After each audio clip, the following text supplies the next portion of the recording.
But record should be fine. This is Kamal Austin, publisher of the Southeast Queens Scoop, the Scoop on Black News, and also the Black News Scoop, and other digital publications.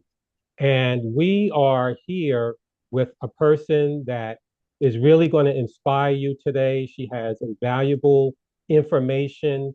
92% of Black businesses, we have anywhere from between 2.5 million to 3 million Black businesses. 92% of them have no employees. But this is a woman who defied the odds, and we're going to talk a little bit about that. And she has a viable business, and this is an invaluable interview that we're going to have right now. And because of what we see coming down the pipe as far as the election, we are focusing on Black health and wealth. And this is a person who really can help us in both of those fields, with both health and wealth. So I want to welcome to our broadcast today, Dawn Kelly from the Nourish Spot. How you doing, Dawn? Oh, I'm doing well. Thank you so much, Kamau, for having me on your program. I am delighted to share my entrepreneurial journey with you and any tips and strategies that your audience might be able to benefit from. So let's get started. Great, great. Well, let me just ask you, we always ask our guests to tell us a little bit about your background and where you grew up. Okay, well, that's a wonderful place to start because I'm a happy native New Yorker. I'm born in Harlem Hospital in Manhattan. Wow. And I guess after I was about two or three, my parents moved from Harlem into Queens, and we moved around Queens. So I started in Astoria and Ravenswood, and Wow. went to PS 112, and then we moved into Cambria Heights, and I went to PS 147 and Sacred Heart. And Hmm. then we moved to Laurelton, and I went and graduated from Martin Van Buren High School, which in fact was the same high school that my mother graduated from. Wow. And then I graduated from high school with honors and left New York City to go away to college to Howard University. I actually stayed in DC for 16 years. Graduating from school, I got married and divorced. I worked for AARP, and cut my teeth as a media liaison. That's when I started doing public relations and marketing and communications work. After 16 years in DC, I just wanted to come home. I wanted to Right. change. I got divorced from my husband, and I Right. wanted to come back home to family. Um, Right. so I moved back to New York in 1994, taking a job with York College as the director of public relations at York College, and moving into, which I think this is very important, moving into my mother's childhood home. So my Mm. grandfather, who has passed, my grandfather was a World War II military veteran. And when my grandfather came home from the war, instead of being given opportunity to purchase a home in Levittown, like all the other soldiers, he was denied that opportunity after fighting the war. And so instead of living in Long Island, he ended up buying a house in Jamaica, Queens. And I Right. now own that house, and raise my children there. After working at York, I left in 99 and went to work for Prudential Financial, and worked there for 16 years. At Prudential, I was the department vice president of global communications, and I traveled the entire world, Wow. uh, promoting people, places, and Prudential's initiatives, brands, strategies, all the good stuff about Prudential. Hmm. And then in September of 2017, excuse me, September of 2015, my job was eliminated. And it threw me into a state of disbelief because I was an excellent employee and I did not understand why my job was eliminated. But you know what? God's plans is always bigger than our plans. And Hmm. even though my job was eliminated, I was on my own health journey. So just as an aside, I was a corporate executive, and oftentimes we're at events late at night, eating late, social drinking, not really exercising, sitting in my seat all day. And so Right. my health actually suffered as a result. And when I left the company, it was at the same time my doctors were telling me that they were about to put me on all this medicine. And I will Hmm. tell you, I'm a former athlete. I played softball for the Cable Heights Youth Association. I also was a gymnast in high school and college. And Wow. so I knew how to get healthy. But the problem was in my neighborhood, in my, like 10 blocks, 20 blocks. Hmm. There was no juice bar. There was no place to get a salad. Okay. And so I would find myself at Panera in Rockaway, over there in Rockaway, trying to get them to customize my salad. And we would always get in an argument because it was what was on their menu that I could have. I did not have where they would not allow me to customize it. So one Hmm. day I'll tell you, I was in there and I said to myself, maybe I should create something where people can customize a salad or a smoothie, right? Hmm. And I went home and I talked about that with my daughter and I did some praying. And the divine gave me an idea to create the Nourish Spot. And I would tell you that it came right after I was watching a program on CNN about Styles P, who owned his own juice bar here in Brooklyn called Juices for Life. And I was so inspired by him because I was like, if a rapper could create something like that, I think I could do it too, right? Hmm. Right. And and what I didn't want to do is I didn't want to become like a franchisee of somebody else. I wanted my own thing, right? And Hmm. so I made a decision, after praying that I was going to do it. And I talked to my daughter about her helping me, and she came on board as well as my son. He came on board in the beginning to assist. And together, my son Owen, my daughter Jade, and I created the Nourish Spot in Jamaica, Queens. And the great part about it is we were able to cut the ribbon to open the store 2 years to the exact day that my job was eliminated. So Wow. my job was eliminated on September 9th, 2015, and we cut the ribbon to open the Nourish Spot in Jamaica, Queens on September 9th, 2017, and got good. So Amen. we've been Amen in, to that. yeah, we've been in business ever since, and I'm really, really, really proud of what my family and I have been able to do up to this point. Right. Well, I'm glad that you told us about how you were inspired, what inspired and motivated you to do that. But let me ask you a question.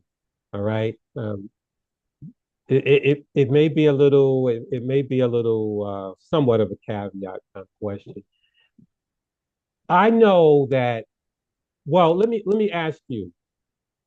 I would imagine that when you talked about opening up a juice spot in South Jamaica, right? That there were a lot of doubters. There were a lot of contrarians. I could imagine if you came to me and I'm an investor and I'm going to open a juice spot and a health spot in South Jamaica, which has always been considered like a tough community. I would assume that you got some pushback. How how did you move forward? What gave you the faith to feel that you could create a successful business like that in South Jamaica, which most people wouldn't think would be a viable kind of business in South Jamaica? Well, you're absolutely right. when I started to float the idea among family members, Hmm. among friends, among other business owners that sometimes didn't look like you or I, Hmm. people laughed at me. I'm sure. Yeah. They laughed at me. Um, some members of my family told me not to do it. Hmm. Um, I had a business owner that doesn't look like us pretty much say some very awful racial things to me Mm. about Black people and our eating habits. Right. And I would tell you that I never again supported her business after that. Um, but I just forged through because I believe in God Mm. and I pray. Wow. Wow. And I've been a praying person since I was a little girl. My life hasn't always been wonderful. There were some challenges throughout growing up, but we made it through. And Hmm. the same thing with going to college. I was the first person in my family to go away, and I'm talking about nuclear family to go away to college. And so none of us knew what we were getting into. None of us knew what really was involved and what I needed, but I made it through. And so I'm just a faithful person. Once I pray on something and God gives me the wherewithal to move forward, I just keep moving forward. Mm. And on those days when it just seems like it's more challenging, I just pray harder. And I try to figure out, I ask for wisdom and I just try to look for other ways in which I can push the business forward. So I feel like I'm very resourceful. Oh, I would say this too. I'm the eldest child, right? Hmm. So also being the oldest, like I pretty much had to learn how to do everything on my own anyway, right? And I had to exude courage my whole life. And so it was just to me more of the same. Like, my I graduated from high school. I want to tell you this. I graduated from high school when I was 16. So parents when I told my parents I wanted to go away to college, they were like, no, you can't. No, no, because they thought I was too young. But I did it. I went away to college and I graduated. And Wow. um, I just I just doubled down on myself, right? I doubled down Hmm. on my faith in God and doubled down on the fact that I knew I had achieved hard things before and that this was no different and that I had to seek out training. So I didn't know how to run a business. I knew how to be a great employee. Okay. Hmm. So I sought training. I went to the Enterprise program, the Streetwise MBA program. I went to Goldman Sachs 10K SB program. I went through the Woke Star Academy, Boost Social Academy. Like every class, QEDC gives a Business 101 class. Every class that was offered that I could apply for and enroll in.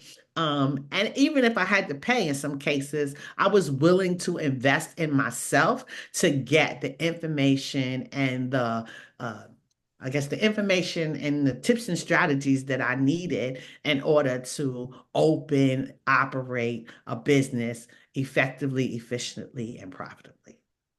Right. And what impresses me is that you were an executive that had actually traveled the whole world, you know? So you could have said it yourself, I don't need to take these entrepreneurial programs. I'm an executive, you know? Yeah, you know. And but you were willing to learn. And that speaks volumes about you, you know? I just wonder, you don't have to answer this, but I just wonder how much of you being an innovator and a pioneer to make the moves that you made into South Jamaica, if the market was there for what you were doing, or if your initiative helped create a market there, or maybe it was both, you know? I think it was, I'm going to say it was a little bit of both. So, one of Right. the things I learned in the QEDC class is to go out and do man on the street market research.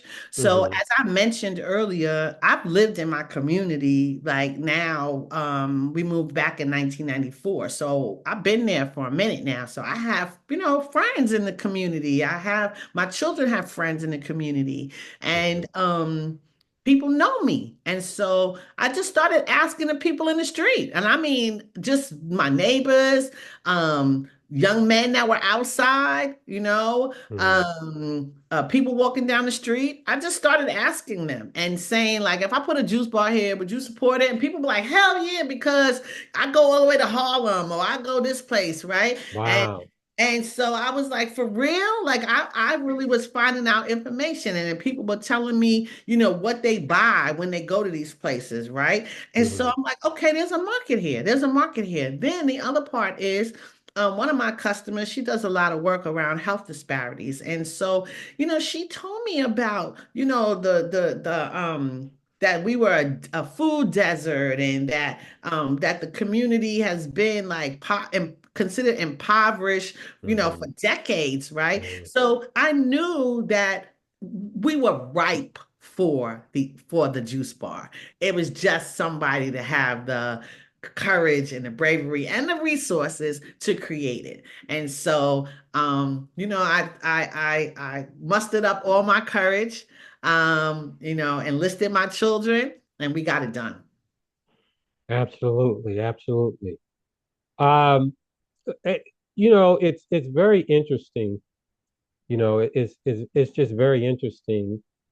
And I'm just wondering, what were some of your biggest challenges, that maybe tell me one or two. What were some of your biggest challenges and how did you overcome them? Okay. So I would say one of the biggest challenges is in the beginning is, like I said, not knowing. Like I didn't know all Hmm. the things that I needed to know in order to run a business correctly. So Right.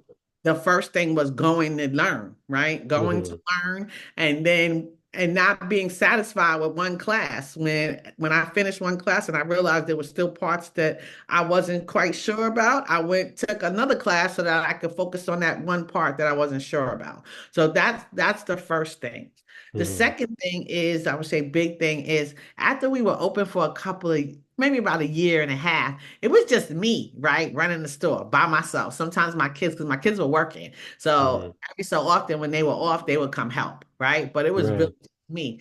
But after like the first, I say 14 months, right? All of a sudden, the Nourish Spot caught on. People, Hmm. people, people realized that we were there, and the door just kept going, right? Just kept opening and opening and opening. And then COVID hit, and then it just got really crazy because people wanted to eat healthy because everybody was saying eat healthy, right? Hmm. So I needed help and I did not know what to do. But fortunately for me, my daughter is a chef by trade. Wow. She graduated from Johnson and Wales University. And Mm. so when she was in college, she was a residence counselor. And so she said to me, oh, I know how to get some help. And I said, really? Well, what should we be doing? She said, I'm going to reach out to CBOs in Queens and find out who has internship programs. And she said, because there are culinary art internship programs, and I'm sure that there's some kids that would love to learn. And I said, okay. And so that is how we created our own pipeline, human resources pipeline, because we now work with quite a few internship organizations, both in Queens and now in Brooklyn. And we give young men and women the opportunity to come here and learn culinary and hospitality. And usually they work for 6 to 8 weeks through their programs. And those of them that showcase themselves to be hardworking, dependable, passionate about food, kind to clients, we hire them and give them a job. And so most of the young people that work for us, both here in Brooklyn and in Queens, They all started as interns. In fact, the young man that runs my store in Queens, his name is Denzel Sancho. He started with me, I think, as an 11th grader. Today, Wow. today he is our manager at Okay. store in Queens. He lives on Supton. He's from the hood. He walks to work. I'm truly proud of him. I trust him implicitly because I know that he cares not just about working for us and for the business, but he also cares about my daughter and myself. And so, it's really those are like the biggest challenges that we've had outside of, during COVID. That was a challenge in itself. And then last but not least, this is a challenge for every business, just keeping sales consistent, having people come in your store, having people use the delivery apps, having people visit, our Shopify site. That is a recurring challenge that I don't think any business, big or small, will ever not face. We all are facing that each and every single day. Right. And I can attest to the fact that the times that I have come by the Nourish Spot, you were not there. I could never catch you there. But the young people that you have working there, they were very cordial, very supportive and nice. And because I said, well, what should I order? This and that. And they tell me and this. And I tell them, well, is Dawn here? And they say, no, not now. Try another time, But Yes. yeah, I remember one time I was coming from, unfortunately, I was coming from a funeral at the Bethel Gospel Tabernacle, which is not too far from the Nourish Spot. And I said, I could go into the Nourish Spot now too. So I walked over, but you were closed. I said, oh, I've got to come back another time. but Uh, but so yeah, so I can attest to the fact that whatever you're doing to groom the talent, the interns, that you're doing a good job. Actually, my first business coach, he was a young man. This we going back 20 years, but he was only 30 years of age. You may even know him, Andrew Morrison. Um, he was one of the things he taught us at his small business camp is try to use interns. And I can relate also. My daughter, uh, she's on the autism spectrum, but she really bought into the concept of doing the Southeast Queens Scoop. yes, And basically the concept behind it was that usually when you hear about Southeast Queens, it's negative, and when you look at Fox News, whenever something bad happens in Southeast Queens, it's on the New York Post or Rupert Murdoch's yes, publication, yes, crime, crime, crime, and they never yes. show the amazing people in the countless community organizations and cultural institutions and businesses that are doing positive stuff. And I said, this is what I want to do. And we've been in business for about 10 years, and we've profiled over 5,000 Black businesses, cultural institutions, community organizations, and events. And I That's would say, excellent.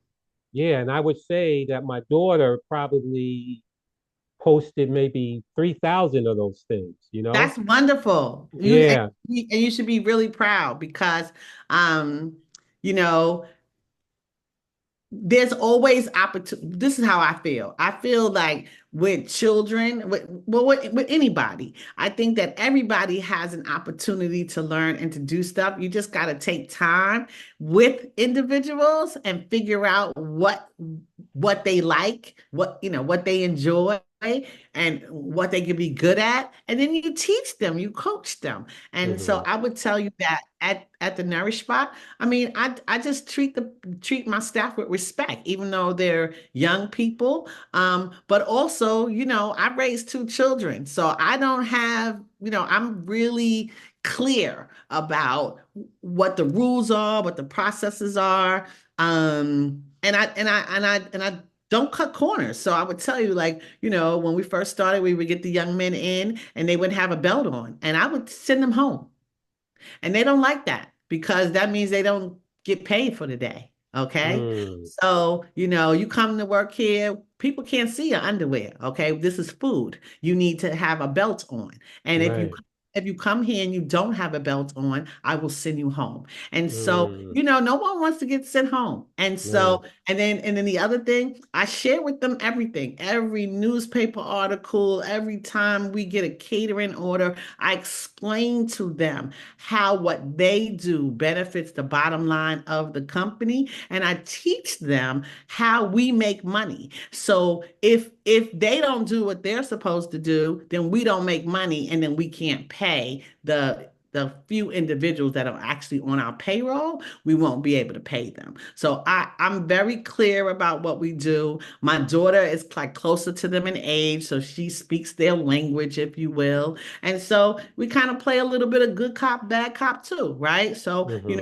I don't mind delivering the hammer, right? I mean, if I have to come down on somebody, I will, right? Because, we use knives at our store, so you have to have proper knife etiquette, okay? Hmm. We're in the hood, so you got to be careful about the people who come into the business and how talk to them, all right? So and then the other part is the good part of it is the people that come to our store. I mean, the congressman comes to our store, the senators come to our store, you come to our store. So, I explain to them the luxury that they have to meet people that they might not ordinarily run into being at the Nourish Spot. And then last but Hmm. not least, one of the things that I try to do for every single young person that works for me is when they come in, I ask them what is their goal in life? Like, what do you want to be? Because I know this is not it. Now, some of them say, "Oh, I want to work in food," so that's fine. But most of them say, "Oh, I want to be a doctor, or I want to be this, or I want to be that." And so, you know what I do? I try to make their dream come true. So Wow. I bring up friends of mine to the store to talk to the kids. Like say somebody says they want to do fashion, I bring my fashion friends. One of the kids told me he wanted to be in music, I bring my music friends. So I try my best to not only coach them about the work that we do every single day, but also to coach them around their hopes and their dreams. Wow. Well, I have to tell you, this has been an amazing, inspiring video.